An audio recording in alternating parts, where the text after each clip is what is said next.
They laughed the moment she walked into the NATO briefing hall. A woman, young, quiet, with a scar running across her wrist and a tattoo half hidden beneath her sleeve, had just been assigned to brief the elite task force. Men who had seen war, blood, and silence looked at her like she didn't belong. But what they didn't know was that the tattoo she carried wasn't just ink. It was a mark known only to one classified unit, the Ghost Hawks, and there was only one surviving member. Before I tell you what happened next, tell me in the comments where you're rewatching from. I love knowing who is listening. The commander, a broad-shouldered SEAL named Donovan Briggs, smirked as he leaned back in his chair. "Miss, you must be in the wrong room," he said, loud enough for the whole hall to hear. A few men chuckled. Her eyes didn't flinch. "No, Commander," she replied softly. "You are." The laughter quieted for a moment, curiosity flickering in the air. She walked forward, the sound of her boots echoing across the marble floor. The projector hummed to life, displaying mission coordinates. "This briefing concerns Operation Silent Dagger," she said. "And I was the one who wrote its first draft." Whispers rolled through the room. Briggs's smirk faded slightly. Operation Silent Dagger was supposed to be sealed, known only to a handful of people who had ever operated under deep black orders. He frowned, studying her face. Her name tag read LT Commander Alina Voss, for 20 minutes. She spoke not boastfully, but with the authority of someone who had seen the storm and survived it. Every word was measured. Every image on the screen carried scars of truth. Men lost, bases burned, names never spoken again. When she ended, the silence was deafening. Then Briggs stood. "Lieutenant Commander," he said, voice clipped, "you mentioned direct field involvement.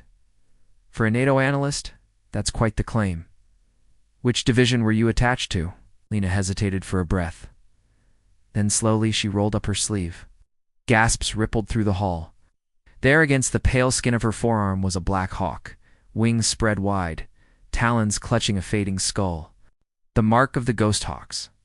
Briggs's hand froze mid-motion, his eyes widened.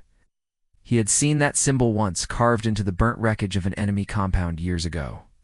The last time the Ghost Hawks were deployed, he whispered, almost to himself, that unit was erased.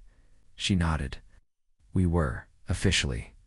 The men exchanged glances, disbelief, fear, respect, all tangled together. Before that day, no one had seen a Ghost Hawk operative speak publicly. They were the kind of legend whispered in training camps, soldiers who fought missions the government didn't acknowledge. But Alina Voss hadn't come to boast. She had come to warn. She began again, her voice low and steady. "This new mission, it mirrors one that went wrong. Years ago, we trusted the wrong intel, and good men died for it. If you repeat those mistakes, more will follow." Briggs's face softened. Beneath the hardened mask of a career warrior, something shifted. Shame, recognition, respect. He stepped forward. "You were there, weren't you, Kandahar, 2012? Lena's jaw tightened. She remembered the sand, the roar, the silence after the explosions. The cries she could never unhear. "Yes," she said quietly. "I was the one who called the extraction. But by the time we got out, my team was gone." The room fell utterly still. Even the hum of the projector seemed to vanish. When she finished speaking, Briggs saluted her, the kind of salute given not out of protocol, but out of reverence. And one by one the men followed. For the first time in years, Alina felt the weight she had carried begin to lift, not fully, get enough to breathe again. Later that evening, Briggs found her standing alone near the NATO memorial wall. Her reflection shimmered against the glass names of those lost. "You know," he said quietly, "I thought the Ghost Hawks were myths. I never imagined one would walk back through those doors." She smiled faintly. "The myths are just the truths we weren't brave enough to face." He nodded. "For what it's worth, I'm sorry. For how I spoke."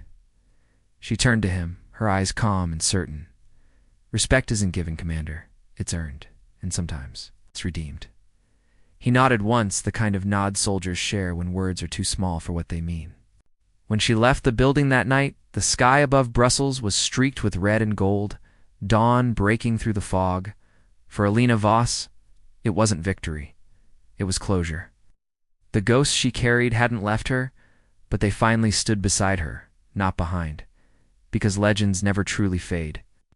They live in the quiet moments when truth demands courage, and courage answers back. Because respect isn't demanded, it's remembered.